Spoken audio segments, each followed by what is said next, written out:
Like many other opponents of slavery in their day, Jefferson and Madison saw emancipation as something that needed to be combined with expatriation, in order to solve the problem of slavery without creating a bigger problem of a race war. The race war and bloodbath that erupted with the emancipation of blacks in Santo Domingo, today's Haiti, cast a long shadow over the South, and apprehensions were increased when Nat Turner's uprising in 1831 left a trail of death in Virginia before it was suppressed by lethal force. Many who have dismissed the anti-slavery words of the founders of the American Republic as just rhetoric have not bothered to check the facts of history. Washington, Jefferson, and other founders did not just talk. They acted. Even when they acted within the political and legal constraints of their times, they acted repeatedly, sometimes winning and sometimes losing. One of the early battles that was lost was Jefferson's first draft of the Declaration of Independence, which criticized King George III for having enslaved Africans and for overriding colonial Virginia's attempt to ban slavery. The Continental Congress removed that phrase under pressure from representatives from the South. When Jefferson drafted a state constitution for Virginia in 1776, his draft included a clause prohibiting any more importation of slaves and, in 1783, Jefferson included in a new draft of a Virginia Constitution a proposal for gradual emancipation of slaves.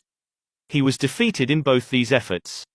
On the national scene, Jefferson returned to the battle once again in 1784, proposing a law declaring slavery illegal in all western territories of the country as it existed at that time. Such a ban would have kept slavery out of Alabama and Mississippi. The bill lost by one vote, that of a legislator too sick to come and vote.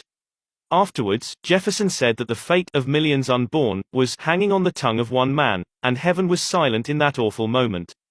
3 years later, however, Congress compromised by passing the Northwest Ordinance, making slavery illegal in the upper Western Territories, while allowing it in the lower Western Territories.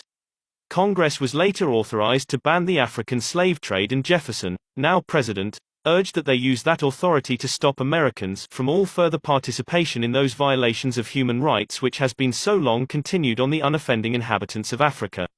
Congress followed his urging.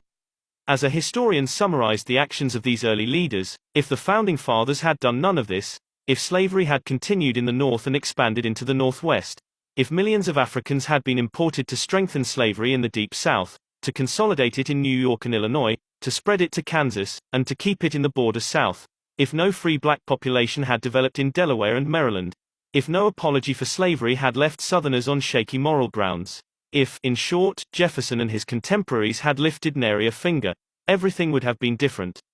Thomas Jefferson likewise owned a plantation encumbered by debt, as did many other Southerners, so emancipation of all of Jefferson's slaves was never a real possibility, though he did manage to free 9 of them. Jefferson did not see slavery as an abstract issue. He saw the heavy moral stigma of slavery but also the social dangers to flesh and blood people. He wrote in a letter, "I can say, with conscious truth, that there is not a man on earth who would sacrifice more than I would to relieve us from this heavy reproach, in any practicable way. The cession of that kind of property, for so it is misnamed, is a bagatelle, which would not cost me a second thought, if in that way a general emancipation and expatriation could be effected, and gradually and with due sacrifices, I think it might be. But, as it is, we have the wolf by the ears, and we can neither hold him nor safety let him go. Justice is in one scale, and self-preservation in the other." Some Americans, including Washington, Jefferson, Jackson and Lincoln, sought a way out of the painful dilemma by sending freed slaves back to Africa.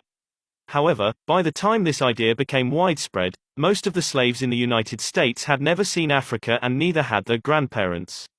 They spoke no African languages and had no idea where their forebears had originated, on a continent more than twice the size of Europe, and one where local and tribal origins were, and still are, crucial to one's acceptance or even toleration by other Africans.